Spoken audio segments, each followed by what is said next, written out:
ॐ स्वस्ति श्रीगणेशाय नमः। ॐ नमो भगवते वासुदेवाय।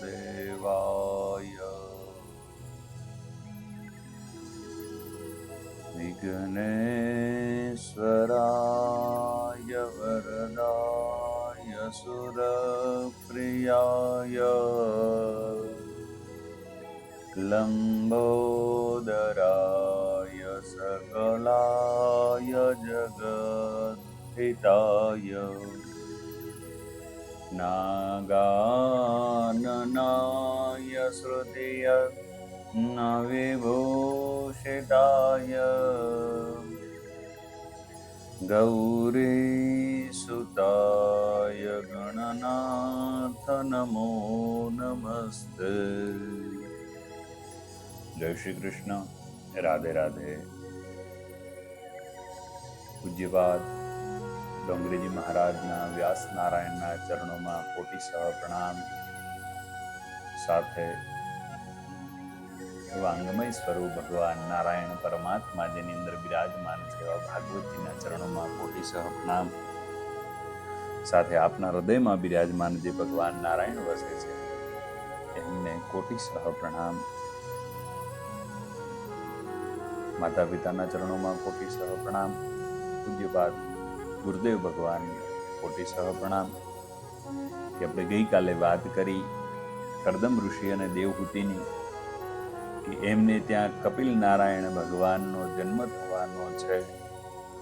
તો એવું કહેવાય છે કે આમ તો 7 દિવસની જ્યાં ભાગવત ચાલતી હોય તો એની અંદર પ્રથમ દિવસની પૂર્ણાહુતિ આટલે કરી છે કે પ્રથમ દિવસની કથાનું સમાપન આટલે થાય છે કે કપિલ નારાયણના કથા સુધી. આપણે તો અહીંયા ઘણા સમયથી કથા ચાલી રહી છે, જે યુટ્યુબના માધ્યમથી અડધો 1 કલાકની અંદર સત્સંગનો લાભ મળી રહ્યો છે અને આપ સૌ સાંભળતા પણ હશો એ ભાવથી. અને આપ સાંભળો છો તો પૂર્ણતયા સાંભળો, આપને ખૂબ આનંદ આવશે. વાંગમય સ્વરૂપ જે ભગવાનનું છે જાણવા મળશે. વિશિષ્ટ ભાવ આપના થકી એટલો છે કે આપ સાંભળો છો તો આપને ક્યાંક ને ક્યાંક પાપ કર્મ કરતા અટકવાની ઈચ્છા થશે, સત્કર્મ કરવાની ઈચ્છા થશે, ભગવાન પ્રત્યેનો ભાવ જાગશે. ઘણી વખત જીવનના અઢળક સંકટો હોય છે કે સમસ્યાઓ હોય છે, પણ આ સમસ્યાઓનું સમાધાન ભગવાનના ચરણોમાં છે. ક્યારેક ક્યારેક આપણી અવસ્થા એવી હોય છે કે માતા પિતા ખોટા નથી હોતા, જગતની અંદર કોઈ ખોટું નથી હોતું, આપણે ક્યાંક ભૂલો કરતા હોઈએ છીએ. આપણી ભૂલોના કારણે આપણે સત્સંગ છોડતા હોઈએ છીએ. તો ભગવાનને સમર્પિત થવાનો ભાવ, ભગવાનને ભજવાનો ભાવ. તો આવો જે કપિલ નારાયણની આપણે વાત કરતા હતા કે વિલાસી જીવન સમાપ્તિ થઈ અને પતિ પત્ની ફરીથી સરસ્વતી નદી કિનારે બહુ સાત્વિક જીવન ગાળે છે. આખો દિવસ જપ ધ્યાન કરે, બહુ ભૂખ લાગે ત્યારે થોડા ફળ અને કંદમૂળ ખાય છે. આખો દિવસ પતિ પત્ની ભક્તિ કરે, ફરીથી પવિત્ર જીવનનો આરંભ થયો. અનેક વર્ષો સુધી તપશ્ચર્યા કરી, દેવહૂતિના પેટમાં ગર્ભ રહ્યો. કરદમ ઋષિ વિચારે છે દેવહૂતિને અનેક વાર ગર્ભ રહ્યો છે, પણ આવું તેજ મેં જોયું નથી. મારા ઈષ્ટદેવ નારાયણ તેના પેટમાં આવ્યા હોય એવું લાગે છે. દેવહૂતિના પેટમાં બિરાજેલા પરમાત્મા, દેવો ગંધર્વો સ્તુતિ કરે છે. પરમાત્માના પ્રાગટ્યનો હવે સમય થયો. આજે સાધુ સંન્યાસી, યોગીઓ અને સંતોને આનંદ થયો છે. કાર્તક માસની કૃષ્ણ પક્ષની 5મી તિથિ, કાર્તક માસ, કૃષ્ણ પક્ષ, 5મ અને બુધવારે મધ્યાહન કાળે કપિલ નારાયણનું પ્રાગટ્ય થયું છે. કપિલ નારાયણના દર્શન માટે બ્રહ્માદિ દેવો પણ ત્યાં આવ્યા છે. બોલો કપિલ નારાયણ ભગવાન કી જય. પરમ આનંદ થયો છે. બ્રહ્માજી કરદમ ઋષિને ધન્યવાદ આપે છે. તમારો ગૃહસ્થ આશ્રમ સફળ થયો છે. પરમાત્મા તમારે ત્યાં પુત્ર રૂપે પ્રગટ થયા છે. આજે તમે જગતના પિતાના પણ પિતા થયા છો. આ બાળક માનો ઉદ્ધાર કરશે, માને તત્વજ્ઞાનનો ઉપદેશ કરશે. હવે તમે સંન્યાસ લઈ શકો છો. જીવ ભગવાન માટે આતુર થાય છે ત્યારે ભગવાનનો અવતાર થાય. કરદમ અને દેવહૂતિની તપશ્ચર્યાથી, આતુરતાથી ભગવાન તેમને ત્યાં પુત્ર રૂપે અવતર્યા. યોગીઓ યોગથી બ્રહ્મના દર્શન કરી શકે, પણ સંસારી લોકો શુદ્ધ ભક્તિથી ભગવાનને પુત્ર રૂપે પ્રાપ્ત કરી શકે અને ભગવાનને રમાડી શકે છે. કરદમ ઋષિએ કહ્યું છે, પુત્રના જન્મનો ખૂબ આનંદ છે, પણ આ 9 કન્યાઓના લગ્નની મને ચિંતા થાય છે. મહાભારતમાં કથા છે કે ભીષ્મે પ્રતિજ્ઞા કરી હતી કે આવતીકાલે હું અર્જુનને મારીશ. આ તો ભીષ્માચાર્યની પ્રતિજ્ઞા. શ્રી કૃષ્ણને ચિંતા થવા લાગી કે આવતીકાલે મારા અર્જુનનું શું થશે. એ અર્જુનને જોવા આવ્યા ત્યારે અર્જુન તો કસકસાટ ઊંઘતો હતો.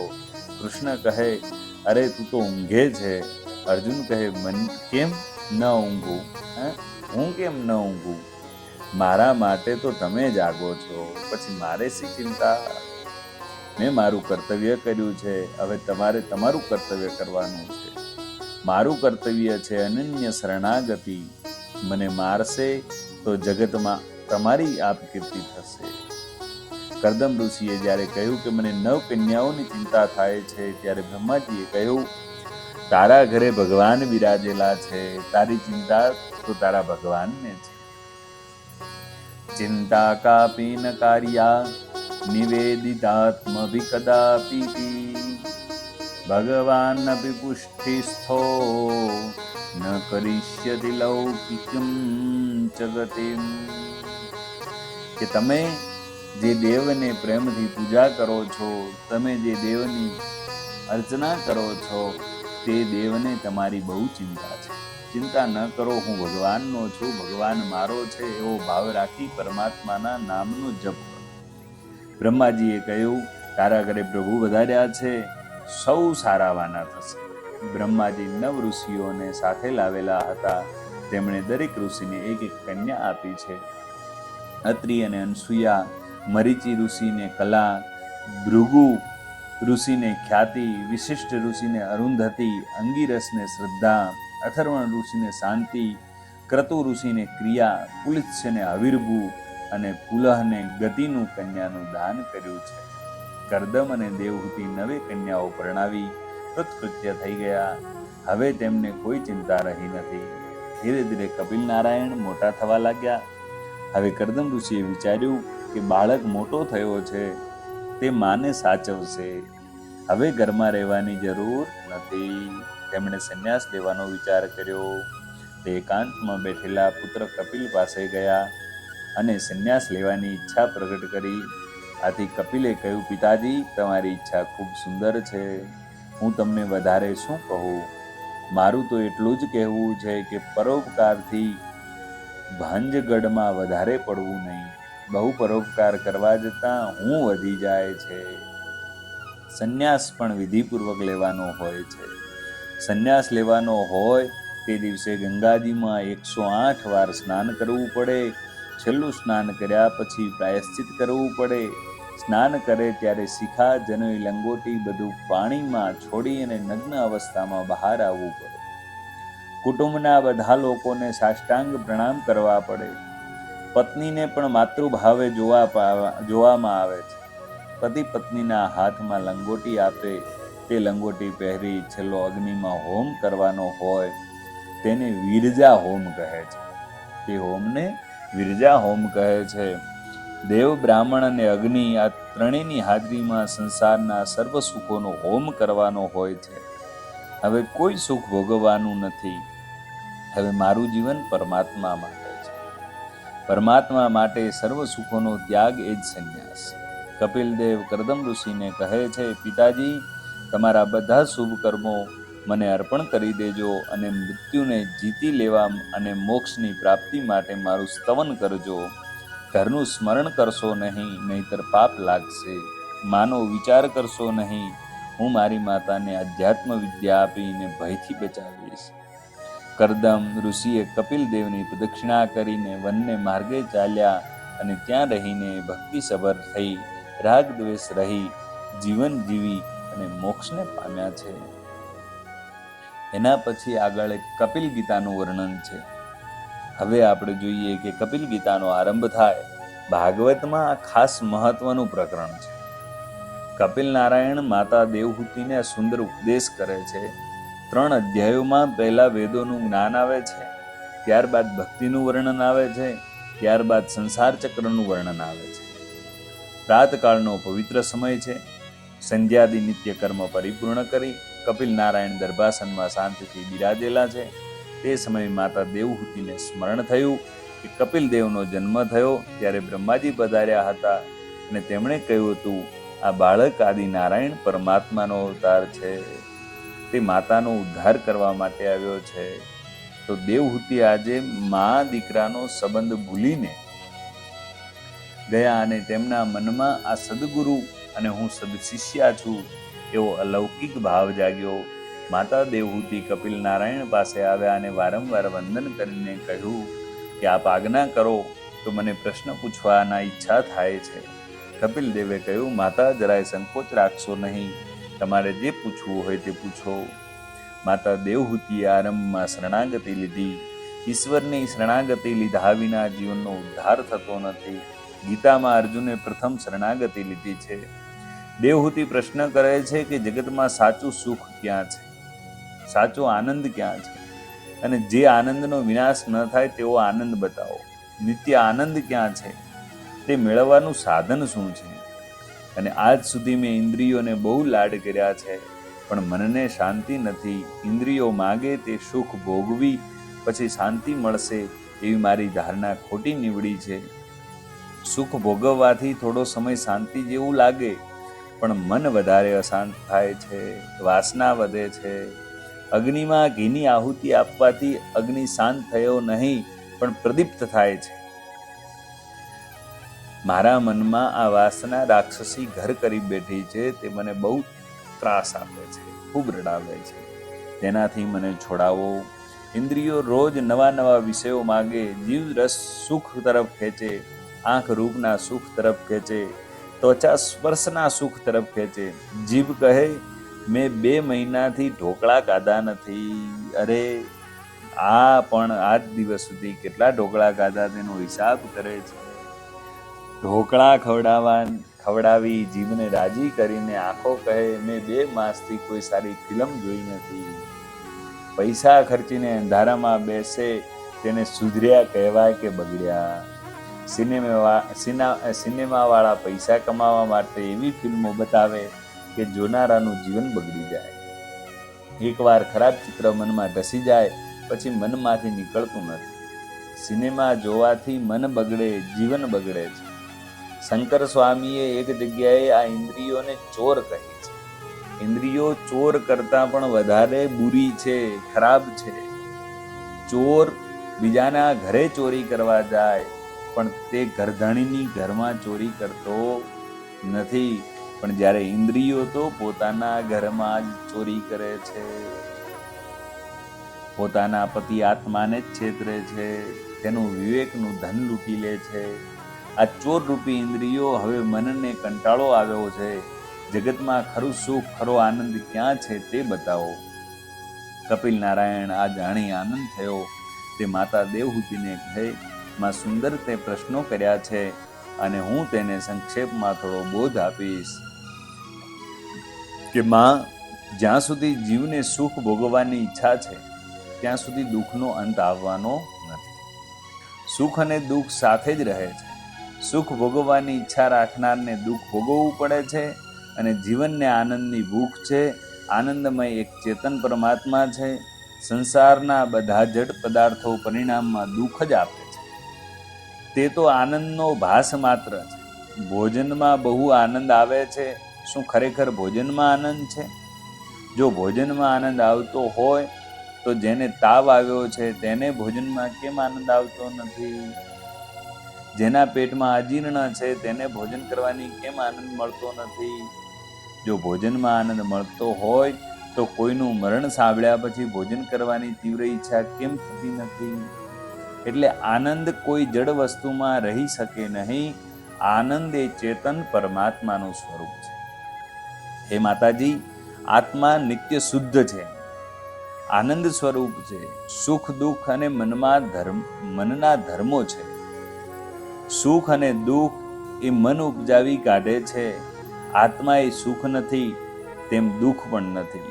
તે તો મનમાં ઉત્પન્ન થતા હોય છે. મનના વિષયોમાંથી જાય એટલે આનંદ મળે છે. જોજો, સુંદર મજાની કથાનો ઉપદેશ છે. આપ પણ ખૂબ શાંતિથી સાંભળી રહ્યા છો તો ભૂલાય નહીં કે આ ઉપદેશ એક જીવન સુધારવા માટેનો છે. કે આપણે બધાને વારંવાર કોઈ ગ્રુપમાં જોડતા હોઈએ, યુટ્યુબના માધ્યમથી કોઈ ચેનલમાં જોડતા હોઈએ તો ઘણા બધા લેફ્ટ થતા હોય છે. તો ક્યાંક એવું લાગે કે એમને બધાને આ વિષયોમાં રુચિ નથી, એટલે પછી એવું ધ્યાનમાં આવે કે આ બધાને જોડવા જોઈએ નહીં. એટલા માટે કરીને ઘણી વખત એવું પણ થાય છે કે હવે આ બધાને જોડશો નહીં. આપણે જેટલા સાંભળે છે એટલાને આનંદ અપાવો. અને તમે બધા સાંભળો છો અને તમને આનંદ થાય છે તો થોડું પણ કોમેન્ટના માધ્યમથી પણ જણાવતા રહેજો, કે જેને લઈ અને મને પણ ખૂબ આનંદ થાય કે આપને આ વિષયોમાં રસ છે. કે હે માતાજી, આત્મા નિત્ય શુદ્ધ છે, આનંદ સ્વરૂપ છે. સુખ દુઃખ તે મનના ધર્મો છે. આપણને રોજનો અનુભવ છે કે તમને નિદ્રામાં કોણ શાંતિ આપે છે? નિદ્રામાં તમને કંઈ ખાવાનું મળતું નથી, નિંદ્રામાં હાથમાં પૈસો આવતો નથી, છતાં નિંદ્રામાં શાંતિ મળે છે. રાજાને પણ શાંતિનો નિંદ્રામાં જ મળે છે. રાજાને પણ શાંતિ ક્યારે મળે? નિંદ્રામાં. તે રાણીને, રાજમહેલને, સર્વને જ્યારે ભૂલે અને સૂઈ જાય ત્યારે એને આનંદ મળે છે. પથારીમાં પડ્યા પછી ધીરે ધીરે જગત ભૂલાય છે. મનમાંથી સંસાર નીકળી જાય. દીવામાં તેલ હોય ત્યાં સુધી દીવો બળે છે. દીવામાં તેલ પૂરું થાય, તેલ ન રહે એટલે દીવો શાંત થઈ જાય. તે જ રીતે મનમાં સંસાર હોય ત્યાં સુધી મન કંઈક અંશે બળે છે. મનમાં સંસાર ન રહે તો શાંતિ મળે છે. પથારીમાં પડ્યા પછી ધીરે ધીરે મનમાંથી સંસાર નીકળે છે. મન નિર્વિષય બને છે. ત્યારે તે ચેતન પરમાત્માને સ્પર્શ કરે છે. નિંદ્રામાં જેવું મન રહે છે તેવું તો જાગૃત અવસ્થામાં રહે તો બેડો પાર થઈ જાય. માતાજી, આનંદ કોઈ જડ વસ્તુમાં નથી. આનંદ આત્માનું વાસ્તવિક રૂપ સ્વરૂપ છે. જે સ્વરૂપ તમારી અંદર, જે ભગવાન બિરાજેલા છે તે આનંદ તમારી અંદર છે. તે તમારો જ આનંદ તમને મળે છે. જગતની પૂર્ણ વિસ્મૃતિ થાય ત્યારે મન પરમાત્માને સ્પર્શ કરે છે. માતાજી, આત્મા પરમાત્માનો અંશ છે. તે આનંદમય છે. અગ્નિના સંપર્કથી પાણી ગરમ થાય છે, પણ પછી તે ઠંડુ થઈ જાય છે. શીતળતા જેમ જળનું સ્વરૂપ છે, તેમ આનંદ એ આત્માનું સ્વરૂપ છે.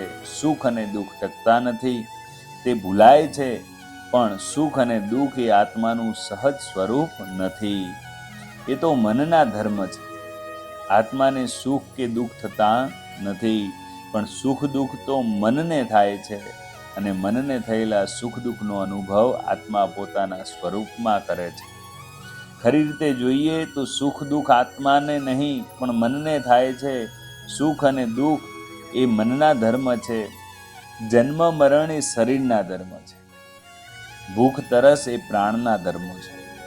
સુખ દુઃખ મનને થાય એટલે આત્મા કલ્પે છે કે મને દુઃખ થાય છે. મનને થયેલા દુઃખ, સુખ દુઃખ આરોપ અજ્ઞાનથી આત્મા પોતાનામાં કરે છે. આત્મા તો સ્ફટિક મણિ જેવો શુદ્ધ છે, સફેદ છે, પણ તેની પાસે ગુલાબના ફૂલ રાખશો તો સ્ફટિક મણિ ગુલાબી દેખાશે, ગુલાબી રંગનો દેખાય છે. પણ તે સ્ફટિક મણિની પાસે કોઈ બીજા રંગનું ગુલાબ મૂકશો તો તેવો દેખાશે. એટલે આત્મા તો હંમેશા શુદ્ધ છે. તે પરમાત્માનો અંશ છે. જળમાં ચંદ્રમાનું પ્રતિબિંબ પડે ત્યારે જળમાં હલનચલનને કારણે પ્રતિબિંબ હાલતું ચાલતું દેખાય અથવા કંપિત દેખાય, પણ ચંદ્રમાને તે પ્રમાણે થતું નથી. તેમ દેહાદિના ધર્મો પોતાનામાં નહીં હોવા છતાં જીવાત્મા તે પોતાનામાં કલ્પી લે છે. બાકી જીવાત્મા નિર્લેપ છે. જીવાત્મામાં જણાતા દેહાદી ધર્મો આ ઉપયોગથી દૂર થશે. નિષ્કામ ભાગવત ધર્મનું અનુસરણ કરવાથી ભગવાનની કૃપા અને તે દ્વારા પ્રાપ્ત થયેલા ભગવાન પર ભક્તિ યોગથી ધીમે ધીમે આ પ્રતીતિ દૂર થાય છે. જે ભક્તિનિષ્ઠ થાય છે તે સમસ્ત લોકોમાં પરમાત્માને વ્યાપેલો જોશે.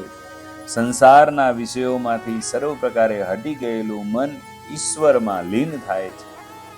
મન નિર્વિષય બને ત્યારે આનંદરૂપ થાય છે. જીવ જેવો કોઈ લુચ્ચો નથી અને ઈશ્વર જેવો કોઈ ભોળો નથી. બીજાને માટે કરવું પડે તો ત્રાસ અને પોતાના સગા માટે કરવું પડે એટલે આનંદ.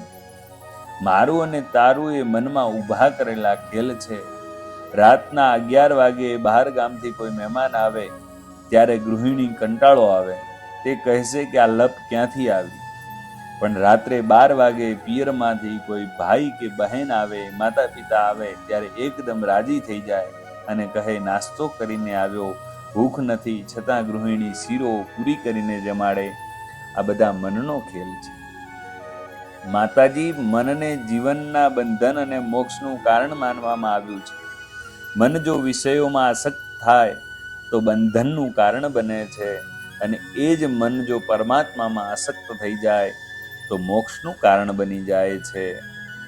જેને મન બગડ્યું એવું દેખાય તે આત્મા છે. તેમ બગડેલાને મનને સુધારનાર છો. તમે તન મન નથી, તમે મન નથી, તમે મનના સાક્ષી છો. એવું કહેવાય કે મનને સુખ દુઃખ કેમ થાય છે? અહંકાર અને મમતાને લીધે સુખ દુઃખ થાય છે. મન વિષયોનું ચિંતન કરે છે, વિષયોમાં ફસાયેલું છે. મન વિષયોનું ચિંતન કરતા કરતા વિષયાકાર બને છે અને તે વિષયો સૂક્ષ્મ રૂપે મનમાં આવે છે. એટલે અહંતા મમતા આવે. અહંકાર અને મમતાને લીધે મનને સુખ દુઃખ થાય છે. સુખ અને દુઃખ એ તો મનની કલ્પના છે. મન માને તો સુખ, મન ન માને તો દુઃખ. આ સુખ દુઃખ ક્યાંથી ઉત્પન્ન થયું? આવો પ્રશ્ન થયો તો મનની કલ્પનામાંથી ઉત્પન્ન થયું. મન એવી કલ્પના કરે કે આ મારો ભાઈ છે ત્યારે સુખ અને આ કોઈ બીજો છે ત્યારે દુઃખ. માતાજી તમે થોડો વિચાર કરો કે આ જગત બગડ્યું નથી પણ મન બગડ્યું છે. તમારા મનને તમારે જ સુધારવાનું છે. મન લૌકિક વાસનાથી જ બગડે છે અને તે મન અલૌકિક વાસનામાં ફસાય તો સુધરે. વાસનાઓનો વિષય કોઈ સ્ત્રી કે પુરુષ હોય તો વાસના પતન કરે. જ્યારે વાસનાનો વિષય પરમાત્મા બને ત્યારે ભક્તિ થાય. વાસનાનો વિનાશ વાસનાથી જ કરવાનો છે. લોખંડને લોખંડથી જ કાપવું પડે. વાસના પણ લોખંડ જેવી છે. એક વિદ્યાર્થી મને પૂછે છે કે મહારાજ તમે કહો છો કે સિનેમા જોવાથી આંખ બગડે છે, મન બગડે છે, ખરું છે, પણ મને તો એવી કુટેવ પડી ગઈ છે કે હું નાનો હતો ત્યારે મારા માતા પિતા મને સિનેમા જોવા લઈ જતા. ત્યારથી મને એ કુટેવ પડી ગઈ છે કે અઠવાડિયામાં એક દિવસ સિનેમા ન જોઉં તો અકળામણ થાય છે. હું જાણું છું કે સિનેમા જોવાથી આંખ બગડે છે, મન બગડે છે, છતાં સિનેમા જોવા જાઉં છું. એ જ વાસના અને વિનાશ થાય. તેના માટે કોઈ ઉપાય બતાવો. મેં કહ્યું આજથી તું એવી ઈચ્છા રાખ કે મારે પરીક્ષામાં પહેલા નંબરે પાસ થવું છે. પરીક્ષામાં પહેલા નંબરે પાસ થવાની વાસના વધી જાય તો પુસ્તક સાથે પ્રેમ થશે અને તેથી ધીરે ધીરે સિનેમાની વાસના ઓછી થઈ જશે. એક સુંદર મજાનું રાજાનું દ્રષ્ટાંત છે કે આપણે ઘણી વખત સાંભળ્યું છે કે એક રાજાને ત્યાં બકરો હતો અને તે રાજાએ એવી જાહેરાત કરાવી. બસ આ દ્રષ્ટાંત સાંભળી અને આપણે આજનું કથાસૂત્ર વિરામ કરશું કે સુંદર મજાનો એક બકરો છે અને બકરા માટેની જાહેરાત કરી કે જે કોઈ આ જંગલમાં જઈને બકરીનું પેટ ભરીને ચરાવીને લાવશે, તૃપ્ત કરશે, એને હું ઇનામ આપીશ. પરંતુ બકરીનું પેટ ભરાય કે નહીં તેની પરીક્ષા હું લઈશ. રાજાની આ જાહેરાત સાંભળી એક ભાઈ આવ્યા. રાજાને કહે બકરીનું પેટ ભરીને ચરાવવું એમાં શી નવાઈની વાત છે? આમ કરી બકરીને જંગલમાં લઈ ગયા, ચરાવવા ગયા. આખો દિવસ લીલું છમ ઘાસ ચરાવ્યું. હવે તે પછી ભાઈને ખાતરી થઈ ગઈ કે બકરીનું પેટ ભરાઈ ગયું છે. તેથી બકરીને લઈ સાંજે રાજા સમક્ષ હાજર થયા. ને કહેવા લાગ્યો કે મેં બકરીનું પેટ ભરીને ખવડાવ્યું છે. રાજાને તેની ખાતરી કરવા માટે પોતાના સેવકો પાસે ઘાસ મંગાવી બકરીની સામે મૂક્યું એટલે બકરી તરત ઘાસ ખાવા લાગી. રાજા કહે, તે ક્યાં પેટ ભરીને ખવડાવ્યું છે? જો પેટ ભરીને ખવડાવ્યું હોત તો ઘાસ ખાત નહીં. ઘણા માણસો પ્રયત્ન કરીને જોયો, બધા બકરીને ખૂબ ખવડાવીને લાવે પણ બકરી કોઈનું એવું કરે નહીં. જેવી આવે એટલે બકરી તરત ખાવા લાગે. એક સત્સંગીને લાગ્યું કે રાજાની આ જાહેરાત પાછળ કંઈક જરૂર રહસ્ય છે. હું યુક્તિથી કામ લઈશ. બકરીને લઈ ગયા ચરાવવા. બકરીને ઘાસ ખાવા જાય તરત સત્સંગી તેના મોં ઉપર સોટી મારે, તરત લાકડીનો ફટકારો કરે. જેવી બીજી વખત આવે એટલે લાકડીનો ફટકારો કરે. થોડી વાર થાય ને ફટકારો કરે એટલે બકરીને ઘાસ ખાવા મળ્યું નહીં. આખો દિવસ સુધી, અંત સુધી, સાંજ સુધી ફટકા જ ખાવા પડ્યા. સાંજના સત્સંગી બકરીને લઈ રાજા પાસે આવ્યા. તેમણે બકરીને સહેજ પણ ઘાસ ખવડાવ્યું નથી. છતાં રાજાને કહે છે કે મેં બકરીને પેટ ભરીને ખવડાવ્યું છે. હવે તે અત્યારે ઘાસ સૂંઘતો પણ નથી કે સૂંઘતી પણ નથી. રાજાએ બકરીની પરીક્ષા માટે થોડું લીલુંછમ ઘાસ આગળ મૂક્યું અને ત્યાં તો બકરી સૂંઘતી પણ નથી. તેના મનમાં ઠસી ગયું છે કે હું જેવું ઘાસ ખાવા જઈશ એટલે મોઢા ઉપર મને ફટકો પડશે. તો આ બકરી એ મન છે, સત્સંગી એ જીવાત્મા છે, રાજા એ પરમાત્મા છે. મનને મારો, તેનાથી ઉપર અંકુશ રાખો. જીવને તૃપ્તિ ભોગવવી થતી નથી. તૃપ્તિ ત્યાગથી થાય છે. મન અહંકાર મમતાથી ભરેલું છે. મન જોગ ત્યારે મનને વિવેકરૂપી લાકડી મારશો તો વશમાં થશે. આવો આપણે પણ આપણા મનને વશમાં કરીએ અને ભગવાનમય બનીએ. જેટલો પણ સમય આપણે યુટ્યુબમાં આંગળીઓ ફેરવવામાં કાઢીએ છીએ એવો જ કંઈક સત્સંગ સાંભળી અને આપણા જીવનને પસાર કરીએ. આવતીકાલે એ જ કપિલ ગીતા જે ચાલી રહી છે, જે માતાજીના પ્રશ્નો છે એ બધા સાંભળશું. અસ્તુ. જય શ્રી કૃષ્ણ. રાધે રાધે.